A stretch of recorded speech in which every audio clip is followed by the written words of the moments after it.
Life doesn't change in the big moments. It changes in the quiet ones we almost miss. This is Days Like These. I'm Jim Alakasher, and I'm glad you're here. This episode is a part of an 11-episode series exploring love, desire, betrayal, healing, and the uncomfortable truths we rarely say out loud. You can start anywhere, but the journey was designed to unfold from episode 1 through episode 11. So, if this is your first time here, you may want to pause this episode and begin with episode 1, then move through the series in order. But wherever you start, welcome. Let's get into it. Let's be honest. Your brain loves new people more than it loves morals. Moral compass says, be good. But dopamine says, but what if we just taste? And the brain wins every time. Because when a notification pops up like temptation wearing perfume, suddenly you forgot you were loyal 5 minutes ago. Welcome to desire. It's not logical, it's chemical. And once you understand that desire is chemical, you stop pretending it's about character. Because it's not. It's about biology. And the brain is not designed to prefer morality. The brain is designed to prefer stimulation. So let's say it plainly. The brain is a hoe. Science said that, not me. Actually, science hasn't said it exactly like that. But if science spoke with a little sauce, they would. See, dopamine is the dealer. Novelty is the drug. Your brain is the crackhead. Every new person smell hits the frontal cortex like spiritual espresso. Suddenly texting someone new gives you more serotonin than your partner cooking you dinner for the 10th year in a row. Routine is nutritious, but novelty is cocaine, and most of us are addicts pretending to be saints. And addicts don't crave stability. Addicts crave intensity, which explains something strange about relationships. The safer something becomes, the less exciting it feels to the brain. You ever notice how a toxic ex can text and your whole nervous system lights up like a Christmas tree in hell? Your body remembers excitement, even if your mind remembers trauma. Because safe feels boring to nervous system raised on chaos. Love feels dull when lust trains you like a dog. So you say, I want peace. But your body says, yeah, but a little emotional turbulence would slap though. Your brain loves danger when it's bored. That's why I shouldn't is basically foreplay. And once the brain gets bored, it starts entertaining possibilities, not actions, possibilities. And possibilities are where fantasy begins. Fantasy is vegan. It looks delicious, but it's not real meat. It won't feed you, but God, does it look pretty from far away. So now you build a whole relationship in your head with someone you've never even seen sleep. You fantasize about what they could be, what they might be, how they treat you, how they touch you.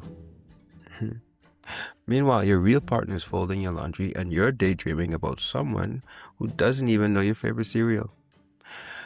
We're not addicted to people, we're addicted to possibility.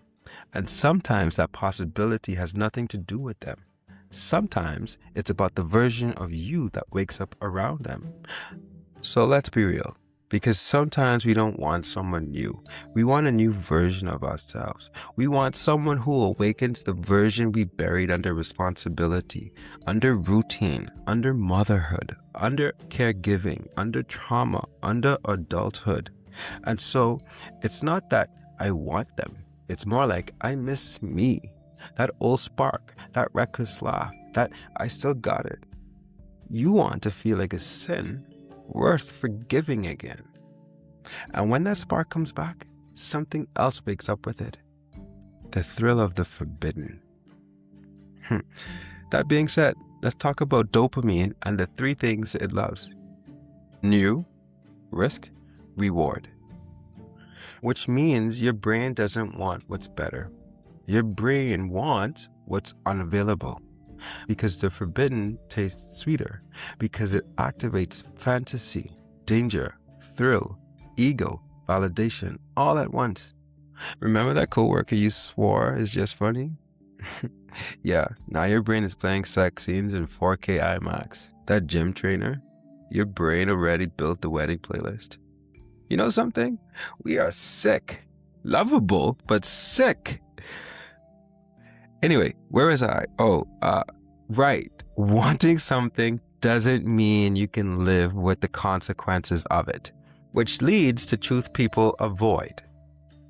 And here's that truth. Desire is not commitment. Attraction is not love. Fantasy is not compatibility. The brain can crave what the soul cannot carry. Some people want the thrill of the chase, but not the weight of the catch.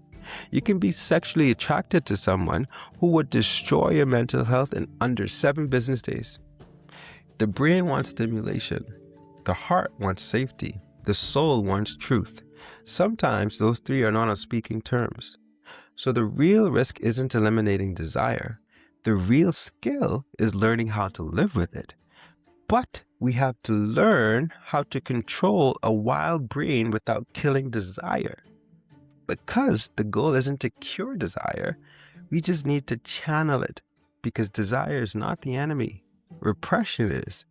So let's learn how to hold attraction without worshiping it.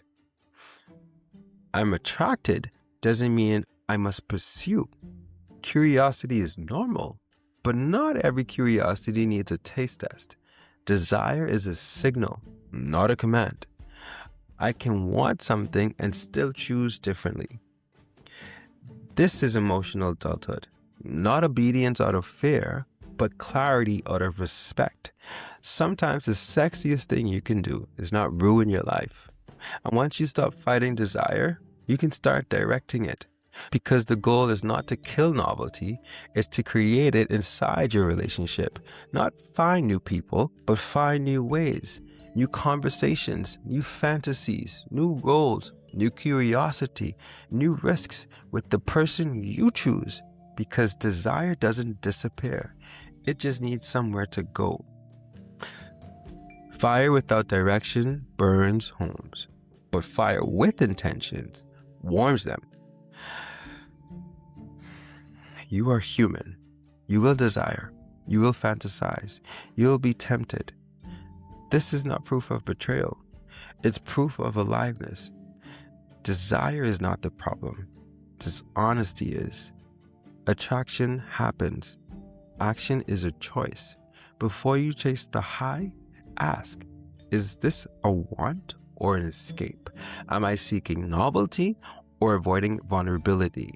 Does this fantasy reflect the truth or the part of me I've ignored? Because you don't just cheat with bodies. You cheat with imagination. You cheat with secrets. You cheat with curiosity.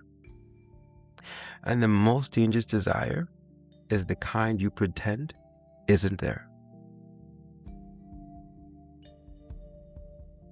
Before you go, this is a part of an 11-episode series, and every conversation builds on the last. If you're jumping in from somewhere in the middle, you might want to go back and start with episode 1 to experience the full journey. And if you're moving forward with us, the next episode continues the conversation even deeper. If this episode moved you, challenged you, or made you think a little differently, take a moment to like, comment, share, and send it to someone who might need to hear it. Because the conversations we avoid are usually the ones that change us the most. I'll see you in the next episode. This is Days Like These. Remember, you still matter.